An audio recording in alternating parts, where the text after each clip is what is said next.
se retrouvent en leur père fondateur Abraham, le père des croyants. Qu'ils soient juifs ou musulmans, qui se sentent des enfants génétiques à travers Yitzhak et à travers Ismaël, les deux enfants d'Abraham, ou qui sont spirituellement ces enfants, comme le dit saint Paul, ou les chrétiens. Et le fait que la moitié de l'humanité, 3 milliards de croyants, se réfèrent à certaines personnes, plus de la moitié de l'humanité se rejoignent dans le souvenir d'un même homme, père de leur peuple, mais aussi modèle de la foi au Dieu unique, essentiel à la religion des uns et des autres. Dieu unique et miséricordieux, et qui prêche l'amour des uns des autres. Shoaki le dit du reste dans une phrase très célèbre, il dit « La Bible, le Nouveau Testament et le Coran portent tous les trois le même message, ils parlent tous les trois du message de paix, je le sais, je les ai traduits. » Donc quand on a dit ça, je crois qu'on a bien compris. Le message porté par le père Michel Riquet, par Shoaki, par Jacques Montet et par Sir de Goubatel. Alors, il ne partait pas de zéro. Cette création était décidée plus ou moins à partir de 65, à partir du moment où les textes de Vatican II, et notamment le texte Nostra Aetate, ont été rendus publics. 65. Ces textes reconnaissaient les origines juives du christianisme, les racines juives du christianisme, mais en même temps voulaient ouvrir le dialogue aux autres religions non chrétiennes. Alors, on passait avec Vatican II, on est passé de ce que les chrétiens appellent la théologie de la substitution, où l'Église était le vrai Israël, et où l'Église enseignait le mépris des Juifs, qui est le peuple déicide, etc., les prières du vendredi saint, dont les chrétiens parmi vous se souviennent encore, si vous avez mon âge. Ouais. Vatican II a balayé tout ça. Et on est passé à la théologie d'Olivier, selon l'épître de saint Paul. Le peuple juif, ce sont les racines de l'olivier franc. Et vous, les païens qui avez été baptisés, vous n'êtes que des greffons, greffés sur l'olivier franc. Alors, vous connaissez l'olivier franc. Donc, l'Église chrétienne, l'ensemble des chrétiens ont reconnu, après ce drame qu'a été la Shoah, les origines juives. Mais donc, après la publication d'Nostra Aetate en 65, beaucoup de personnes, parmi les protestants, mais comme parmi les catholiques, moins parmi les orthodoxes, ont voulu se rapprocher aussi des musulmans. Et d'où la création de la fraternité. Alors, qui était Abraham? Vous avez entendu déjà avec mes deux prédécesseurs. Alors, Genèse 11, 26, naissance à Or-Kasdim, et puis toute la famille se déplace ensuite à Haran, et puis ensuite, c'est là que Abraham va descendre en terre de Canaan, il partira en Égypte. Et puis pour la tradition musulmane, lui et Ismaël iront alors reconstruire la Kaaba près de la Mecque. J'y viendrai ensuite. Voilà donc pour le parcours d'Abraham très rapidement. Je reviens au texte, donc texte précédent. Alors, on vous dit, mais ils connaissent aussi par le Coran. Il y a 26 sourates où il est mentionné, donc plusieurs sont cités dans le texte. Alors, il parle donc. Je vais rester là-dessus. Alors, il est né donc à Our, au 18e, là, je ne vais pas m'étendre sur la chronologie, vous avez sûrement raison. Abraham est un personnage mythique, historique, mais de la foi. Ne nous chipotons pas trop sur la date, pensons plutôt à sa vie, ce qu'il représente. Et ce que disent de lui les gens qui croient en lui, qu'ils soient musulmans ou chrétiens ou juifs.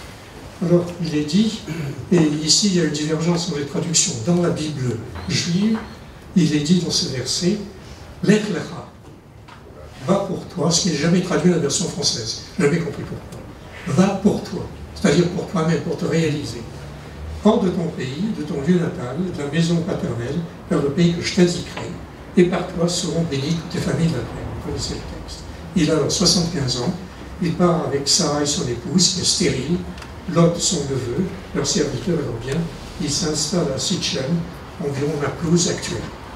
C'est la suivante. Et là commencent les 10 épreuves. Dans la tradition juive, Abraham a subi 10 épreuves. L'exil, première épreuve, la famine, qui ravage la terre de Canaan.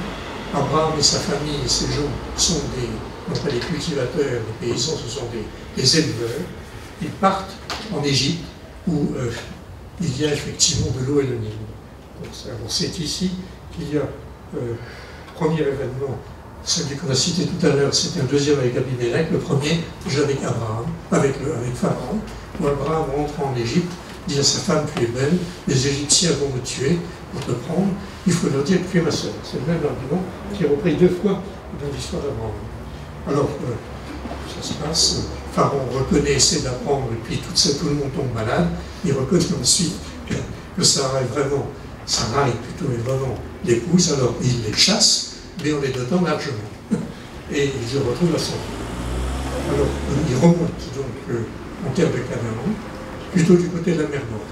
Et c'est ici qu'il y a un conflit entre les bergers d'Abraham et ceux de Lot. Alors Abraham, pour éviter le conflit, on sent déjà l'élément pacificateur, le négociateur, pour le l'a dit tout à l'heure, dit écoute, on ne va pas se chipoter là-dessus, l'espace est grand, choisis, si tu vas à droite, j'irai à gauche, si tu vas à gauche, j'irai à droite. L'autre choisit les terres les plus fertiles, apparemment, d'après le récit, côté de Sodome et Gomorrhe, près de la mer Morte. Donc, la séparation avec Lot, c'est la troisième épreuve. On va passer à la suivante. Mais alors, Lot se trouve impliqué dans une guerre civile sur place, contre les petits roitelets autour de la mer Morte, de Sodome et Gomorrhe, qui l'emmènent en captivité. Abraham apprend ceci, et parmi ses hommes et ses enfants, il part avec 318 hommes, il pourchasse Lot et ses ravisseurs et ses capteurs, il libère Lot et le ramène. Et puis c'est ici qu'il se retrouve à Jérusalem, il se retrouve avec Melchisédek, le roi, le prêtre de Jérusalem, qui reconnaît en lui l'envoyé de Dieu et qui offre le pain et le vin. C'est le premier sacrifice qu'on a dans la Bible, je pense que c'est la France, et Abraham est reconnu par Melchisédek comme l'envoyé du Très-Haut. Et il revient s'installer dans le Canaan, et là, il l'annonce qu'il sera Dieu lui annonce qu'il sera le père d'un peuple nombreux, plus nombreux que les étoiles du ciel ou que le sable de la mer, mais qu'il y aura 4 siècles d'esclavage et de servitude en Égypte avant que ce peuple prenne possession de la terre que Dieu offre à la descendance d'Abraham. Mais Abraham est toujours sans enfant. Et c'est ici donc la 6e épreuve. Abraham étant sans enfant, Sarai, son épouse, lui dit écoute, prends ma servante Agar et fais un enfant avec elle. Et c'est ainsi que Sarai, stérile, offre sa servante, une égyptienne Agar, qui Abraham féconde, et c'est la suivante, et il va avoir un enfant. Mais c'est là, à ce moment-là, que Dieu dit aussi à Abraham désormais, tu ne s'appelleras plus Abraham, mais Abraham, parce que tu seras le père d'une famille nombreuse, d'une multitude de nations. Et Sarai, tu n'appelleras plus Sarai, parce que Sarai, ça veut dire ma princesse. C'est un possessif. Désormais, je l'appellerai Sarah. Elle est une princesse de plein droit. Elle acquiert à pleine personnalité. C'est ici. Mais elle aura aussi un fils. Il renouvelle la promesse à Sarah, désormais, qu'elle sera mère. Alors, c'est ici où il y a, dans la tradition juive, l'insertion de la lettre Hey, la 5e lettre de l'alphabet dans ces 2 noms, Abraham et Sarah, au lieu de Sarai. La lettre Hey signifie le souffle de vie, le souffle divin. Et c'est la lettre qui intervient 2 fois dans le tétragramme Yud Hey Vav Hey, qui est le nom de Dieu. Donc, et ça fait ressortir le côté aussi bien masculin que féminin de la personne divine. On retrouve dans toute la tradition divine. C'est la suivante. Alors, l'hospitalité de 3 visiteurs qu'on vient d'évoquer. La 2e naissance, ici à ce moment-là, d'un fils à Sarah. Sarah rit dans sa tente, vous vous souvenez, les 3 visiteurs l'affirment, quand ça nous revient, tu auras un enfant. Mais c'est à ce moment-là que les visiteurs annoncent à Abraham, avant de le quitter, que Sodome et Gomorrhe, qui sont des villes où se passent les pires horreurs, seront dévastées. Alors, Abraham, c'est ici qu'il y a cette magnifique négociation, ce marchandage entre Abraham et Dieu. Enfin, Dieu, si tu es bon, toi, le juste, s'il n'y avait même que 50 justes dans cette ville, tu ne dirais pas tuer toute la ville pour 50, tu es bon. Pour 50, alors Dieu Et Abraham continue cette négociation, ce marchandage tout à fait à l'oriental. En vrai, le marchand de papier, si je le dis, il descend jusqu'à 10. Et puis Abraham dit, même pour 10, je renoncerai à détruire. Alors, dit, bon, 5 et si on va gagner la partie. Enfin, ce qui se passe, c'est qu'il n'y a même pas 10, Sodome et Gomorrhe sont détruits. Et c'est ensuite que la naissance d'Isaac, puisque Ishmaël est né, ensuite, après la promesse accomplie, plus tard, Isaac est circoncis le 8e jour, c'est vrai 24 mois plus tard. Lors de la fête de cette 24 mois après, Ismaël, jaloux, raille son petit frère. Sarah se fâche et ordonne à son mari de chasser Hagar et son fils. Abraham d'abord se rebiffe. Il dit non, je ne veux pas. C'est son fils aussi bien. Et il finit par s'incliner, puis lui promettant qu'Ismaël deviendra le père d'un grand peuple. Le fils de la servante, lui aussi, en nation, je le mettrai. Oui, c'est ta semence. Et Ismaël aussi aura 12 garçons, tout comme Israël. Il y aura 12 enfants. Les 12 tribus, c'est tout à fait symétrique. Alors, Ismaël est effectivement chassé. Isaac est né. Et ensuite vient la 10e épreuve, où Abraham, Genèse 22, ce fameux texte, prends ton fils unique, celui que tu aimes, Isaac, et offre l'homme à l'holocauste. Alors là, l'interprétation du Talmud, selon ce verset, c'est dire, prends ton fils. Alors on dit, non, j'ai 2 fils, ton fils unique, mais ils sont tous les 2, ton fils unique, de chacune de mes femmes. Celui que tu aimes, mais je les aime tous les 2. Alors Dieu m'est fièrement avec toi sur les 6, c'est Isaac. Et donc ça, c'est cet argumentaire sur ce verset est tout à fait significatif de la manière dont, dans la tradition juive, reprise ensuite par les chrétiens, on analyse et on interprète ces textes. Et puis au moment où il va sacrifier l'enfant, l'envoyé du Seigneur l'appela Abraham, me voici, il reprit, ne porte pas la main sur ce jeune homme, ne lui fais rien, car désormais je sais que tu crains Dieu, toi qui n'as pas refusé ton fils unique. Et à la place, Abraham égorge un bélier. Alors, je veux maintenant vous lire le passage suivant, qui est le récit du Coran, de ce même sacrifice. Les commentateurs du Coran parlent du sacrifice d'Ismaël, non pas d'Israël, et que la naissance d'Isaac est annoncée comme la récompense du sacrifice consenti à son fils aîné Ismaël. Dieu envoie Gabriel arrêter le geste d'Abraham et lui présente un mouton pour qu'il le sacrifie à la place de son fils. La sourate dite les Harmonies, 37, versets 100 à 112. C'est bon, je ne vais pas vous le dire, parce qu'il n'y a pas seulement question dans cette sourate et dans d'autres, mais c'est ensuite question aussi dans le Coran de Moïse, d'Aaron, d'Isaïe, de tous les prophètes, Ézéchiel, Jérémie, et également de Jésus lui-même. Parce que le Coran reprend des passages entiers de la Bible hébraïque et de la tradition chrétienne. Alors Abraham, à ce moment-là, dans la tradition coranique, part avec Ismaël jusqu'à la Mecque, où ensemble ils reconstruisent la Kaaba.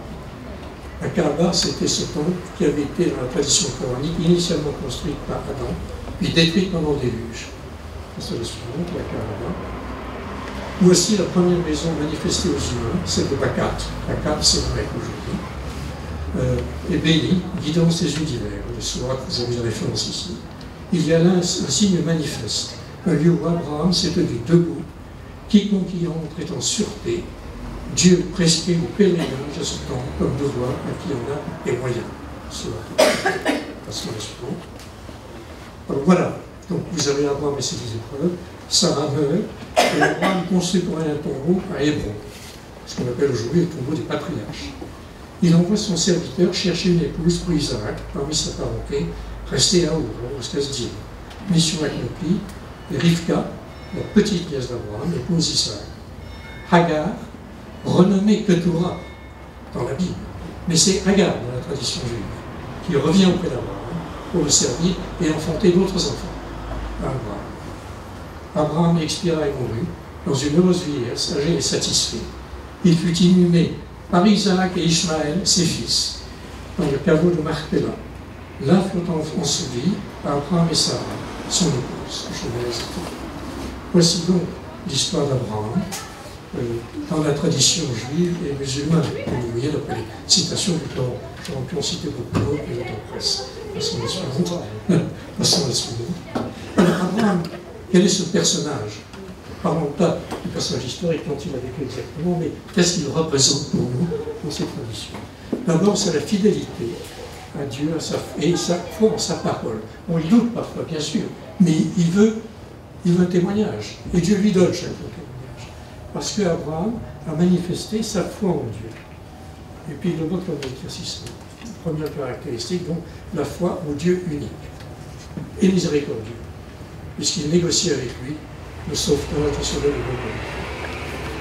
Hospitalité à l'étranger. L'accueil, bien sûr, d'Abraham, mais l'accueil de beaucoup d'autres personnes. Abraham s'est senti étranger partout où il est allé. Toute sa vie, ça a été un migrant. Il a erré. Et chaque fois, il n'a pas voulu prendre possession dans la violence du pays, mais l'acheter, où il discutait avec ses voisins, il essayait de les comprendre, et il a acheté le terrain qui sera le tombeau de Sarah et de sa famille ensuite. Tout le temps, recherche de la justice et de la paix.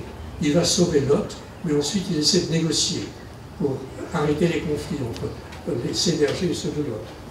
Et puis transmission de cet enseignement à ses enfants, aussi bien à travers Isaac et sa descendance, les 12 tribus, et à Ishmaël et à leur descendance. Le message qu'ils ont reçu, qu'ils seraient chacun le père d'une nation nombreuse.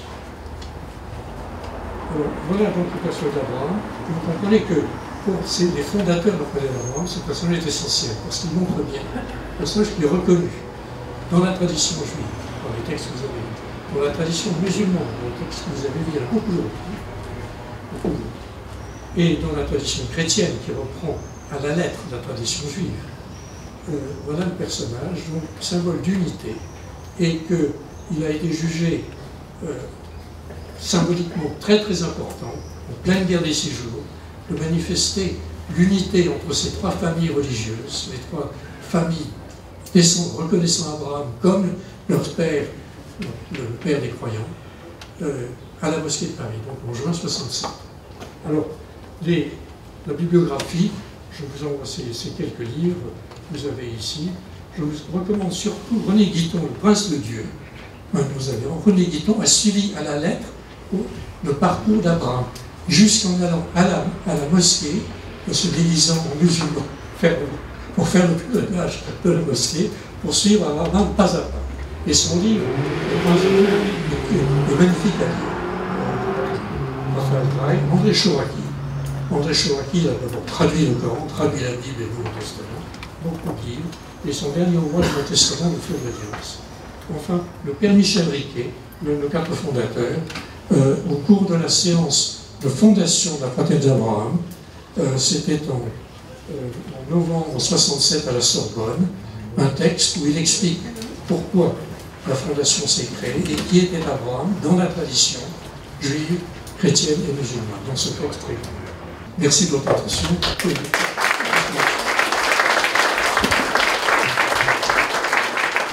Est-ce que le premier croyant n'est pas celui qui est inquiet dans son obéissance à Dieu? Une inquiétude, c'est-à-dire qu'il y a une obéissance d'exécution qui est suspendue à l'inquiétude de l'écoute. Est-ce que c'est bien cela que Dieu veut faire au moment du sacrifice d'Isaac? Vous avez raison, donc le Coran dit d'Abraham qu'il est le premier des musulmans, muslim, awal muslimin, awal aslam, le premier à être devenu musulman. Alors quand même peut-être une petite, qu'est-ce que ça veut dire musulman? Que veut dire ce mot muslim? Ça vaut peut-être la peine de le dire. Ça veut dire linguistiquement, ça veut dire celui qui s'en remet à Dieu. Alors, ça ne veut pas dire se soumettre, c'est pas très loin, mais ça veut dire vraiment, exactement, ça veut dire s'en remettre à Dieu. Donc c'est ça, finalement, l'exemple, le premier à s'en être remis à Dieu.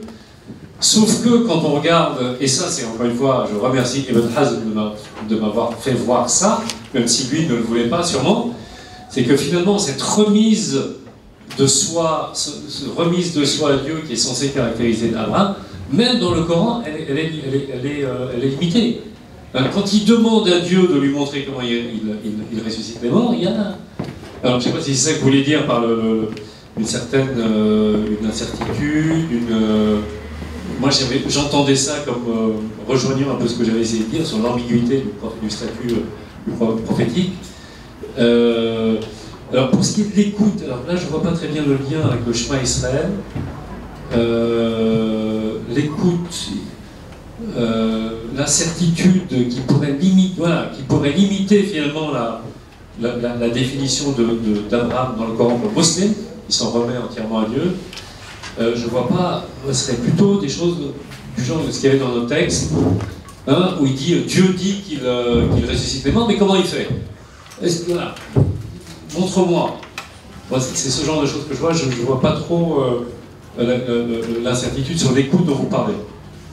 La pratique évidemment est importante. Alors que dit la tradition musulmane là-dessus? Justement, elle dit que cette attitude, alors elle parle plutôt de l'unicité, de l'affirmation de l'unicité divine, mais ça revient à peu près au même, cette attitude de musulman, d'islam, de remise de soi à Dieu, a des fruits, des fruits pratiques. Et elle dit celui qui s'en remet entièrement à Dieu, alors c'est un peu un héros pour nous, enfin une créature complètement extraterrestre pour moi, c'est-à-dire qu'il n'éprouve aucune colère envers les gens, il accepte tout. Hein, il accepte tout, il n'est touché par rien finalement. Hein, et en tout cas, alors, oui, hein, l'histoire de la colère, il ne se met pas en colère contre les autres. Ça c'est important peut-être d'un point de vue pratique. Alors, il y a une chose importante qu'il faut savoir. La critique du 19e siècle n'est pas athée. D'accord, il faut bien comprendre ça. Elle est croyante. La critique du 19e siècle naît dans les séminaires de théologie. Elle se développera ensuite à l'école biblique et ailleurs, mais il ne faut surtout pas associer peut-être un état d'esprit contemporain à la réalité historique du 19e. Et je dirais même tous les précédents, voilà, pendant tout le Moyen-Âge, tout ce qu'on peut associer à la critique historique et à l'exégèse rationaliste n'est pas athée. Elle vient des milieux des exégètes traditionnels, en tout cas les plus, à part Spinoza, mais c'est une exception, mais on a plein d'autres qui... Bon, ça c'est première petite remarque qui me semble très importante. Bon, je ne sais pas si je peux répondre à votre question, qu'est-ce qu'agir en piété? Mais il n'y a pas une seule réponse, en fait. La réponse du judaïsme elle-même, elle est variée. Agir en piété, c'est aussi interroger de manière critique la Bible. C'est ce que font les rabbins. C'est l'option piétiste. C'est aussi l'option de Qumran, c'est-à-dire s'isoler dans le désert, c'est agir en piété. Il y a différentes façons. Et c'est là l'intérêt de l'histoire, c'est de contextualiser les façons, la compréhension appropriée au moment de ce qu'agir en piété. Le nom d'Abraham est considéré comme ayant un sens en hébreu, le père d'une multitude. Le nom arabe, Ibrahim, a-t-il aussi une signification ou est-ce simplement la transposition en arabe du nom d'Abraham? L'autre question, c'est qu'on a parlé de Sodome et Gomorrhe, etc. Et on voit dans la Bible Abraham, et puis après on verra Moïse aussi, discuter avec Dieu, plaider avec Dieu et essayer même de faire changer Dieu d'avis. Est-ce qu'on trouve un peu la même chose ou pas dans le Coran? Oui, alors pour la première question, je vais courte et réponse. Pour une fois, je vais essayer de demander court. Alors là, je dirais, je ne sais pas. En fait, à ma connaissance, hein, Ibrahim est simplement une arabisation du nom hébreu. Et alors, vous savez, les savants adorent les étymologies, ce qu'on appelle les étymologies populaires. J'imagine, je soupçonne qu'il y en a, mais j'en connais pas. Hein. Pour la deuxième question, alors là peut-être une précision un peu d'ordre général, hein, c'est que finalement il y a très peu de choses, du moins de choses narratives encore. Hein, c'est une chose qu'on ignore souvent, et on pense qu'il y a tout dans le Coran, et que tout l'islam et dans le cas consiste à suivre le Coran, c'est vraiment très très faux. Hein, il y a finalement très peu de choses. Il y a des choses, bien sûr, très importantes, mais du point de vue narratif, il y a très peu de choses. Donc vous n'avez pas non plus d'histoire continue dans un lieu du texte, comme on a dans la... parce que le Coran, contrairement à la Torah, ne suit pas un déroulement chronologique. Hein, vous allez avoir comme ça des morceaux, des morceaux d'histoire par-ci par-là, et qui sont très limités.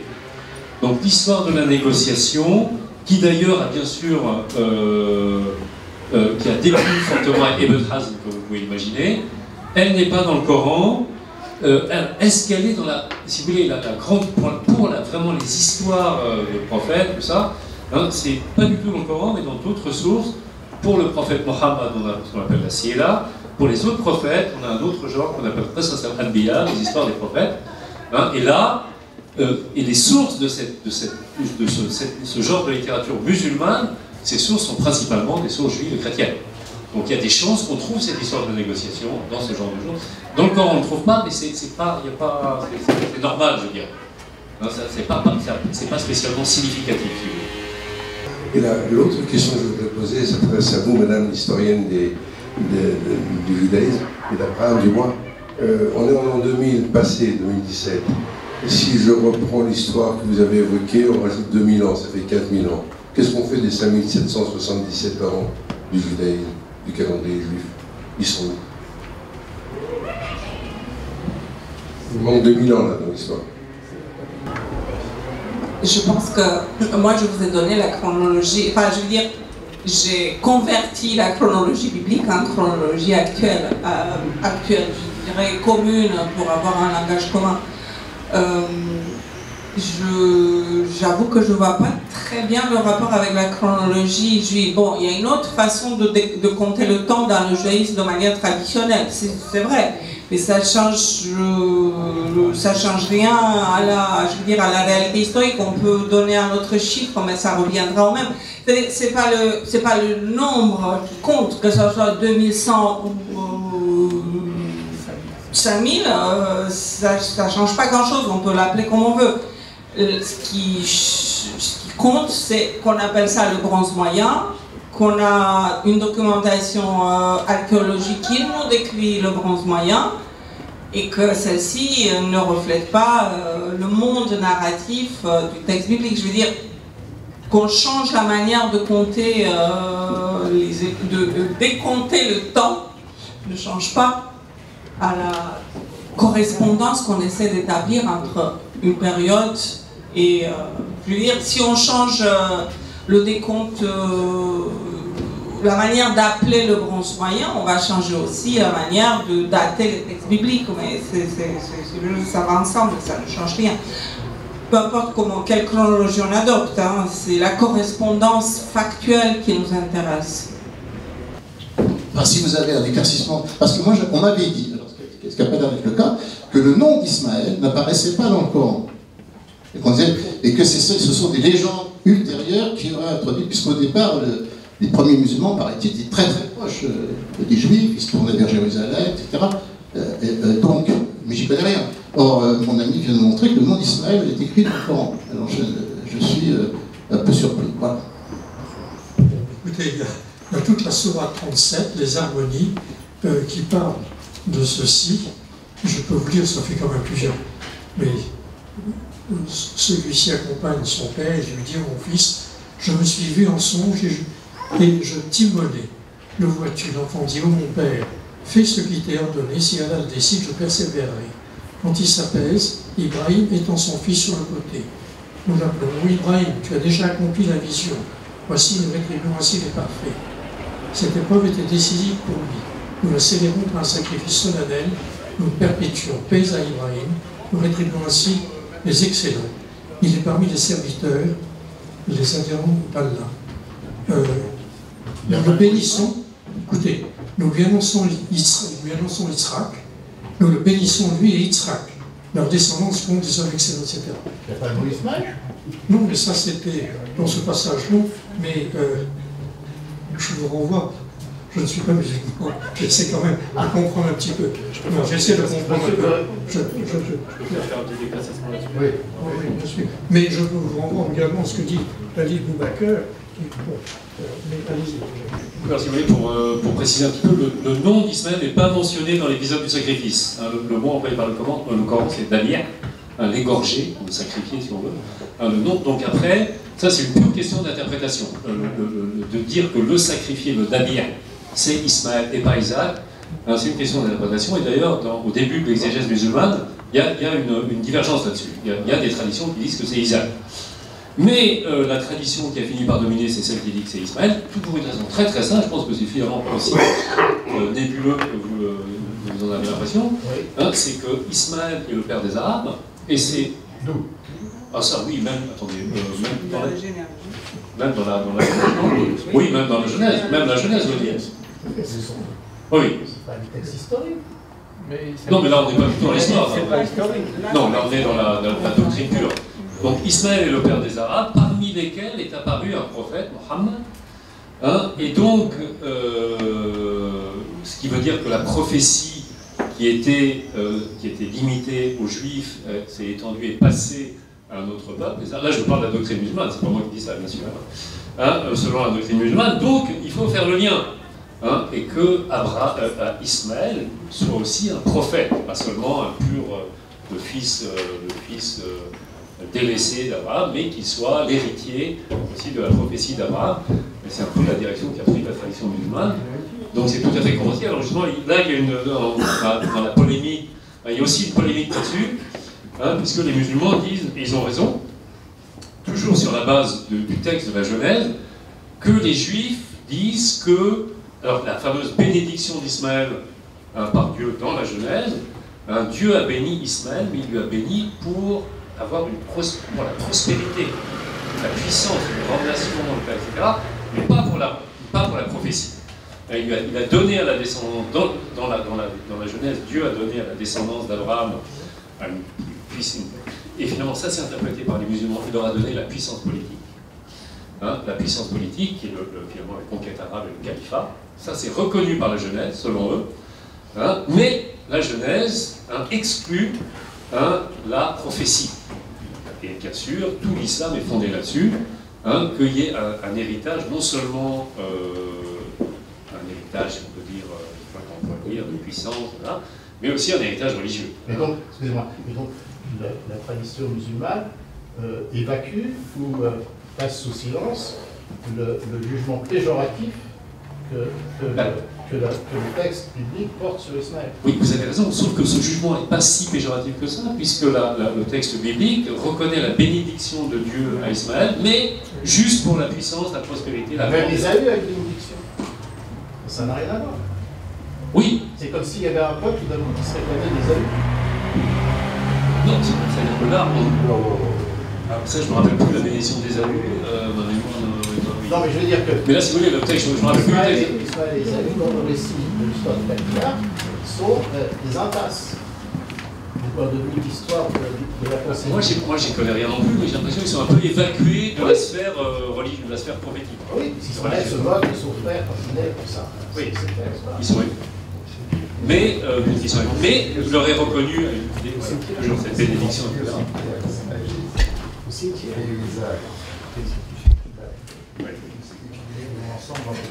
Bon, juste peut-être pour compléter aussi moi, donc un petit peu le sens, la direction de la tradition musulmane, c'est d'ajouter à cet héritage qui est reconnu par la Torah, un héritage prophétique, religieux, etc. Voilà. Je vous remercie, je remercie les conférenciers. Et puis,